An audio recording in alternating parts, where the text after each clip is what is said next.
શ્રીમદ ભગવદ્ ગીતા અધ્યાય 2 સાંખ્ય યોગ શ્લોક 59 અર્જુન કૃષ્ણ ભગવાનને પ્રશ્ન પૂછે છે કે સ્થિત પ્રજ્ઞ કોને કહેવાય. વિવિધ રીતે કૃષ્ણ ભગવાન અર્જુનને સ્થિત પ્રજ્ઞ વ્યક્તિના લક્ષણો સમજાવી રહ્યા છે. અહીં કૃષ્ણ ભગવાન 59મા શ્લોકના માધ્યમથી જે વ્યક્તિને તમામ પ્રકારના રસ ભોગો એમાંથી નિવૃત્તિ લઈ લે છે, અંતરમાં પણ ઈચ્છા નથી રહેતી, તે સ્થિત પ્રજ્ઞ છે તેવું જણાવી રહ્યા છે. અમુક પ્રકારના ભોગ ન ભોગવવા એવો નિર્ણય કરવો અને ભોગ ભોગવવાની ઈચ્છા જ ન થવી, આ બંનેમાં શું તફાવત છે એ પણ આ શ્લોકના માધ્યમથી સમજીએ. પ્રથમ આપણે શ્લોક 59નું પઠન કરીએ, પછી વિગતે સમજીએ. વિષયા વિનિવર્તન્તે નિરાહારસ્ય દેહિનઃ રસવર્જં રસોપ્યસ્ય પરમ દૃષ્ટ્વા નિવર્તતે. અર્થાત નિરાહારી, ઇન્દ્રિયોને વિષયોથી હટાવવા વાળા. નિરાહારી મનુષ્યના પણ વિષયો તો નિવૃત્ત થઈ જાય છે, પરંતુ રસ નિવૃત્ત થતો નથી. પરંતુ આ સ્થિત પ્રજ્ઞ મનુષ્યનો તો રસ પણ પરમાત્માનો અનુભવ થવાથી નિવૃત્ત થઈ જાય છે. કોઈ વ્યક્તિ એની મજબૂરીથી અમુક વસ્તુઓનો ત્યાગ કરે છે. એને ડાયાબિટીસ થયો છે અને મીઠાઈ ખાતા નથી કારણ કે એને રોગ થયો છે, પણ અંદર અંદર એને એવી વૃત્તિ છે કે ડાયાબિટીસ મટી જાય તો હું મીઠાઈ ખાઈશ, તો એ નિવૃત્ત થયા નથી. જ્યારે જે માણસ સ્થિત પ્રજ્ઞ છે એને કોઈ અનુભવ, કોઈ ભોગ ભોગવવાની ઈચ્છા જ ન થવી, તો કોઈ વસ્તુનો ત્યાગ કરવો અને કોઈની ઈચ્છા જ ન થવી, આ બંને વસ્તુમાં તફાવત છે. મનુષ્ય નિરાહાર બે રીતે થાય છે. પોતાની ઈચ્છાથી ભોગનો ત્યાગ કરી દેવો કે મારે ફિલ્મ નથી જોવી, મારે અમુક પ્રકારના ભોગ નથી ભોગવવા, અથવા બીમારી આવવાથી ભોજનનો ત્યાગ કરી દે.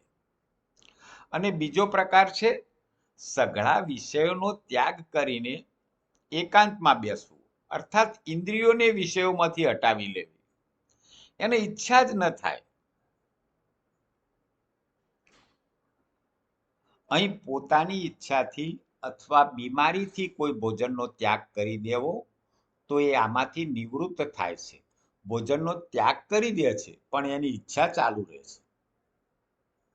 જો હું બીમાર ના થયો હોત તો મીઠાઈ ખાઈ શક્યો હોત, હું બીમાર ના થયો હોત તો અમુક વસ્તુનું ભોજન કરી શક્યો હોત. તો એની ઈચ્છા ચાલુ છે પણ તેમ છતાં એ નિરાહાર થઈ જાય છે, પણ અંદર અંદર રસવૃત્તિ પડી છે. જ્યારે સ્થિત પ્રજ્ઞ માણસ છે એ વિષયનો જ ત્યાગ કરી દે છે, એટલે કે ભવિષ્યમાં પણ એને એ પ્રકારના વિષયોનું સેવન કરવાની ઈચ્છા જ નથી થતી.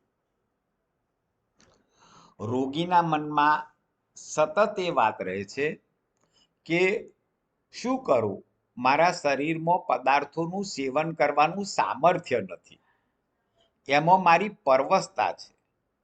પરંતુ જ્યારે હું સારો થઈ જઈશ, જ્યારે શરીરમાં શક્તિ આવી જશે, ત્યારે હું પદાર્થોનું સેવન કરીશ.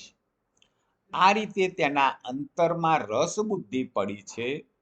જ્યાં સુધી રસ બુદ્ધિ છે ત્યાં સુધી તે નિવૃત્ત થતો નથી.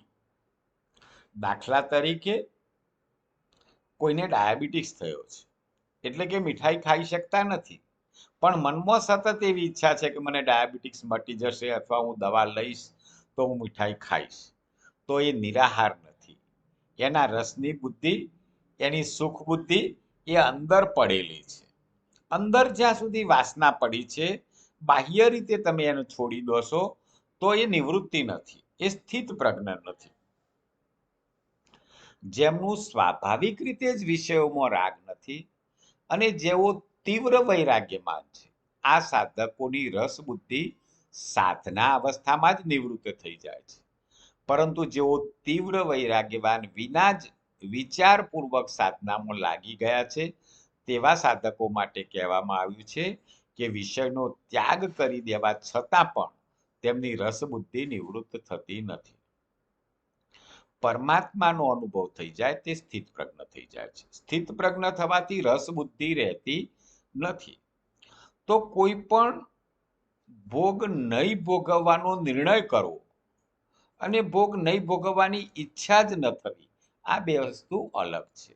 તમે નિર્ણય કરો છો કે મારે આમ નથી કરવું, પણ તક મળે તો કરું, તો એ વ્યક્તિ નિવૃત્ત નથી થયો. આપણે ઘણીવાર સરકારી કર્મચારીના સંદર્ભમાં સમજીએ કે અમુક કર્મચારી એ પ્રકારના હોય છે કે એને કરપ્શન નથી કરવું, કારણ કે એને ડર છે કે કરપ્શન કરીશ, પકડાઈ જઈશ તો મારી માનહાનિ થશે, સજા થશે, નોકરી જશે. તો એ કરપ્શન નહીં કરવાનો નિર્ણય એ નિવૃત્તિ નથી. કારણ કે ઊંડે ઊંડે એવું છે કે મને તક મળે તો હું કરું, માનહાનિ ન થાય એવો કોઈ તક મળે તો હું કરું. પણ જે બિલકુલ પ્રમાણિક માણસ છે એને ગમે તેટલી તમે લોભ લાલચ આપો પણ એમાં એ લપેટાતો નથી, તો એ સ્થિત પ્રજ્ઞ છે. જય શ્રી કૃષ્ણ. આપે આ ચેનલ સબસ્ક્રાઇબ ના કરી હોય તો spiritual motivation by Haresh Joshi એ સબસ્ક્રાઇબ કરો. વધુમાં વધુ વડીલો મિત્રોને પણ સબસ્ક્રાઇબ કરવા જણાવો. જય શ્રી કૃષ્ણ.